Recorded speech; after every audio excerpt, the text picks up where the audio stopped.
A gunshot act saga. It was a bustling evening in Lagos, Nigeria, as people rushed about their daily business. The city's vibrant energy was palpable, but it also harbored the darker side of life. In the midst of this frenzy, a gunshot rang out in the crowded market. Panic ensued as people scattered, leaving behind a young woman clutching her bleeding shoulder. Her name was Ada, a college student who had been caught in the crossfire.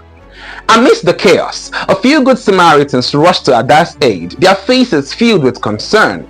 They knew that under the Compulsory Treatment and Care for Victims of Gunshot Act 2017, they had a duty to ensure she received immediate medical attention. With gentle reassurance, they guided her to a waiting car and sped towards the nearest hospital as stated in Section 2 of the Act. Following the provisions of Section 1 and 2 of the Act, the hospital staff sprang into action upon Ada's arrival, adhering to the law stipulation that gunshot victims be treated without requiring initial payment. The medical team worked diligently to stabilize her, aware that they had the legal obligation to report the case to the police within 2 hours. As they tended to Ada, a detective named James received the report according to the provisions of Section 3, which stated that hospitals reported such cases to the nearest police station and headed to the hospital.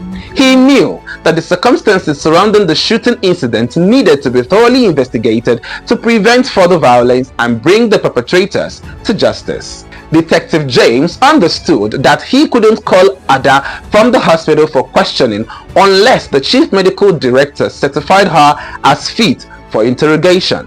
This position was further established by the chief medical director that Ada's condition was critical and any delay could be fatal. The director certified that Ada was not fit for interrogation, thereby invoking Section 4 of the Act.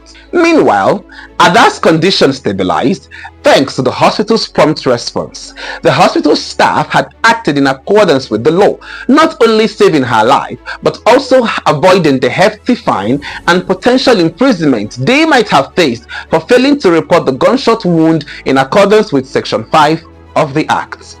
As Ada regained consciousness, her friend Ifani, who had accompanied her to the hospital, provided the hospital with essential background information on the incident under Section 6 of the Act. He was relieved to know that, according to the law, he couldn't be forced to incriminate her in any way. The hospital staff appreciated his cooperation and treated him with respect, recognizing his genuine effort to save Ada's life.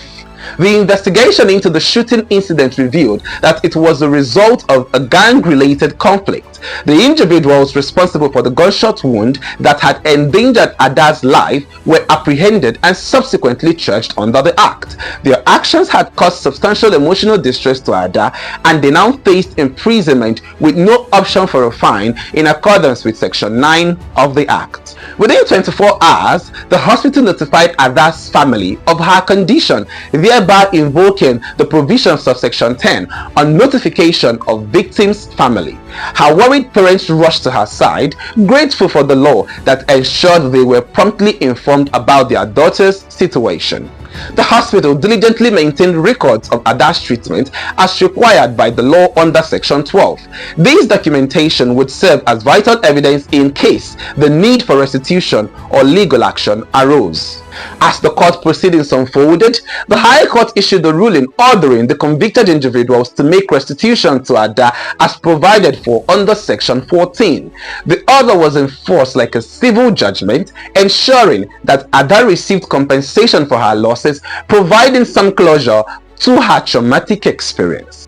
In a bustling city where violence often intersected with everyday life, the Compulsory Treatment and Care for Victims of Gunshot Act 2017 ensured that Ada received the help she needed and that those responsible for her suffering face the consequences of their actions. The law served as a beacon of hope for victims and a deterrent for potential offenders striving to make Nigeria a safer place for all.